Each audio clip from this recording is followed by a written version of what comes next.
주님께서 여러분과 함께 마테오가 전한 거룩한 복음입니다.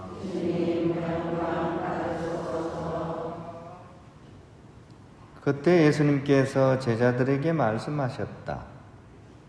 간음해서는 안 된다고 이러신 말씀을 너희는 들었다.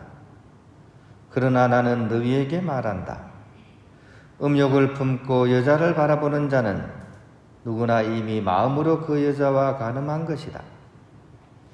내 오른손이 너를 죄짓게 하거든 그것을 빼어 던져버려라. 온몸이 지옥에 던져지는 것보다 지체 하나를 잃는 것이 낫다. 또 내 오른손이 너를 죄짓게 하거든 그것을 잘라 던져버려라. 온몸이 지옥에 던져지는 것보다 지체 하나를 잃는 것이 낫다. 자기 아내를 버리는 자는 그 여자에게 이혼장을 써주어라 하신 말씀이 있다. 그러나 나는 너희에게 말한다.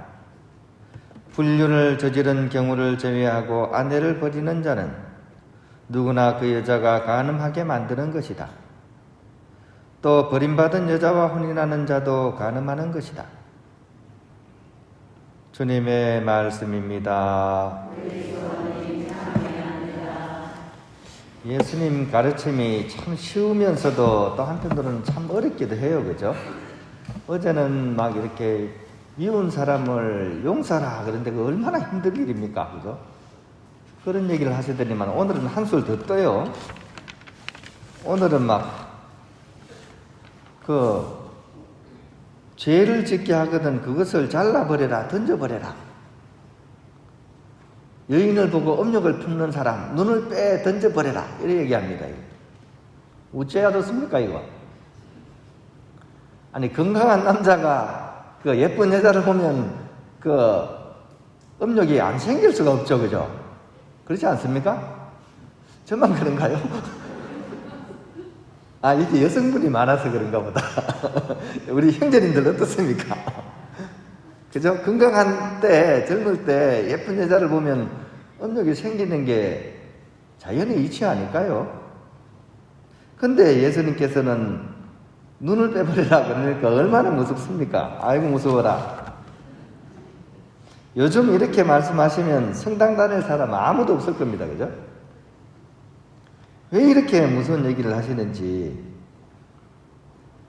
그래서 오늘 복음은 잘 읽어봐야 됩니다. 묵상을 하면서 그냥 글자 그대로만 막 가지고 이렇게 해석하기보다는 조금 마음을 차분하게 가라앉히고 좀 묵상하는 마음으로 읽어봐야 돼요. 그러니까 예수님께서 하시는 말씀이 정말 부정적인 의미의 떼찌, 지지, 우리 꼬맹이들 뭐 잘못하면 떼찌 하잖아요. 그죠? 그런 의미라기보다는 오히려 반어법이에요. 반어법. 우리 강한 부정은 오히려 긍정이라는 얘기가 있죠. 강하게 막 부정하는 것을 알고 보면 사실은 긍정의 의미가 있죠. 누가 막 용돈 주는데 아이 싫어요. 싫어요. 얘기는 뭔 얘기입니까? 줬으면 좋겠다는 얘기도 그 안에 담겨져 있죠. 그죠? 이런 게 반어법입니다. 그죠? 예수님께서 하시는 이 말씀은 오히려 그런 긍정의 표현을 더 강렬하게 하시는 것이지 않을까. 좀 이런 생각이 좀 들었습니다. 즉, 우리가 사실, 우리 본질을 사실 우리가 잘 몰라요. 내가 그냥 그저 별 볼 일 없는 사람 같죠. 그죠? 그렇잖아요. 뭐 내 신세에 돌아보면 뭐 뾰족한 것도 없고, 내가 사실 뭐 남한테 내세울 것도 없고 별 볼 일 없지 않습니까? 저만 그런가요? 오늘 이상하다, 그죠? 대답을 안 하시고, 그죠? 예. 저는 그런 것 같아요. 제가 별 볼 일 없는 것 같아요. 근데 예수님께서는 그 별 볼 일 없다고 생각하는 그 생각을 탁 이렇게 뚫고 지나가시면서 네가 니를 잘 몰라서 그렇다. 네가 별 볼 일 없는 것 같지만 너는 이마고데이다. 데이는 하느님의, 이마고는 이미지라는 뜻입니다. 하느님의 그런 모습, 하느님의 모상성이 너 안에 깃들어 있다 이런 얘기죠. 별 볼 일 없다고 생각했는데 별 볼 일 있다는 얘기죠. 즉 우리 각자 안에는 하느님이 담겨져 있으니까 그 하느님의 품위를 우리 보고 살라는 얘기죠. 이것이 강한 표현입니다. 그러기 위해서 마음을 단디 먹어라. 마음을 단단하게 먹어라. 헛한 것에 눈길을 쏟지 말고 엄한 일에 네 인생을 쓰지 말고 가장 중요한 일에 네 인생을 쏟기 위해서 그래서 마음을 강하게 먹어라. 이런 뜻으로 받아들이는 것이 오늘 복음의 제대로 된 해석이지 않을까. 즉 하느님을 품은 그 마음그릇에 남을 미워하고 해치는 그런 욕망이 그 안에 넘실넘실된다면 이것은 우리 안에 하느님의 숨결이 없는 것이 아니라 하느님의 숨결이 옅어진 겁니다. 우리가 딴 데 신경을 쓰고 딴 데 마음을 쓰는 바람에 이 마음이 이 하느님으로 차지 않고 다른 것 때문에 옅어진 겁니다. 그래서 우리가 하느님의 숨결을 간절한 마음으로 청하고 또 청해야 된다. 이 얘기를 하시는 거죠. 그러니까 손발을 잘라내라 하는 이 비상한 얘기 속에는 오히려 그런 간절함이 묻어 있다고 봐도 되겠습니다. 네 소중한 네 자신을 왜 그렇게 쓰냐, 더 좋은 일에 써야 되지 않느냐 하는 그런 예수님의 그런 마음이 이 복음 속에 담겨져 있는 거죠. 이것과 조금 비슷한 얘기가 불교 화두 중에 무문관 삼칙에 구지수지라는 화두가 있습니다. 화두는 뭐냐 하면 이제 불교 스님들이 참선을 하잖아요. 그죠? 참선을 한다고 앉아있으면 잡생각이 왔다 갔다 하겠죠. 온갖 생각이 왔다 갔다 하겠죠. 그때 알 수 없는 질문거리를 하나 딱 던져놓고 그걸 생각하는 거죠. 그거를 깊이 생각하면 잡생각이 오지는 못합니다. 그죠? 이게 화두입니다. 근데 이제 구지수지라는 화두가 오늘 복음 예수님 말씀하고 좀 비슷합니다. 이야기를 들어보면 이렇습니다. 구지라는 스님이 있었대요. 구지라는 스님. 근데 이 스님이 이 깨달은 스님인데 누구를 만나든지 간에 손가락을 드는 습관을 지닌 스님이에요. 누가 스님 세상 이치가 무엇입니까? 그러면 손가락 하나 탁 듭니다. 누가 스님 진리가 무엇입니까? 그러면 또 손가락 하나 탁 드는 거죠.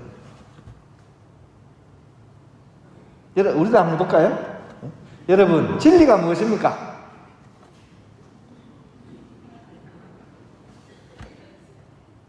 여러분 어떻게 하면 잘 살 수 있어요? 이렇게 하신 겁니다.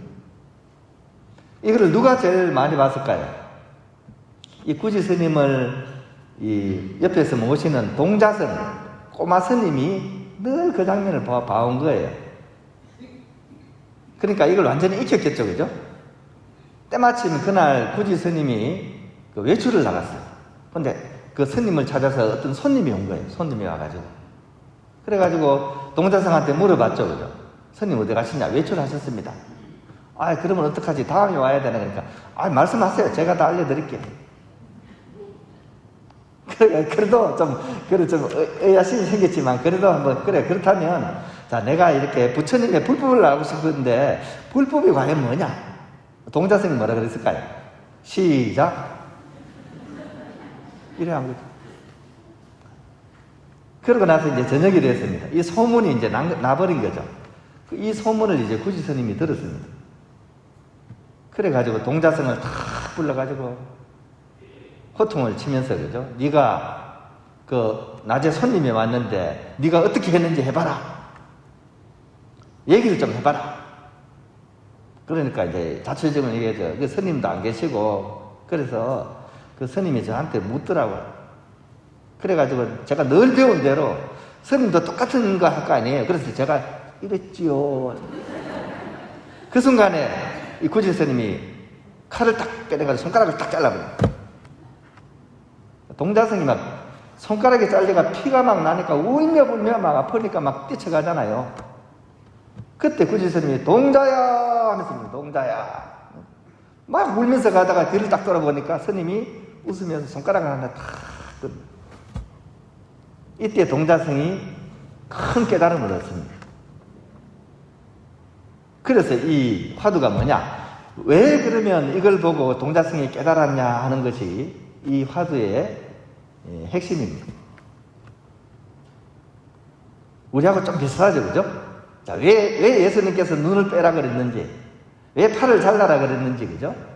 우리가 이것을 깊이 해야 될 수 있으려면 우리 또한 묵상하고 기도하는 마음으로 우리의 하루를 살아야 되고, 특히 죄 짓는 손가락 하나를 잃는 것보다 하나이신 하느님을 깨닫고 그분과 하나 되는 것이 더 낫다는 사실을 우리가 이 성찰을 낼 수 있다고 하겠습니다. 이렇게 이해를 하면 좀 무리한 해석일지 모르겠습니다. 하지만 그럼에도 불구하고 우리가 온전한 한 마음으로 그리고 간절한 믿음으로 이 혼탁한 세상살이 한가운데에서 그런 가운데서 살아가는 우리 마음그릇에 계시는 하느님을 이렇게 바라보고 그 마음그릇에 다른 것을 채우는 것이 아니라 하느님으로 채울 수 있다면, 그렇다면 우리에게는 하루하루가 복된 하루가 되지 않을까. 오늘 이 복음을 우리가 좀 더 이렇게 묵상을 했으면 좋겠습니다. 여러분 오늘 하루를 어떻게 살아가시겠습니까? 이제는 아무도 안 되시네. 이제 손가락이 무섭죠, 그죠? 네. 자, 그래도 중요한 것은 그런 한 마음입니다. 우리 한 마음으로, 그죠? 오로지 한 마음으로 주님을 생각하고 우리 마음을 주님으로서 채우는 그런 하루, 그런 하루가 될 수 있기를 바라면서 예수님께서 이렇게 우리에게 알려주시는 그 말씀을 깊이 받아들이면 좋겠습니다.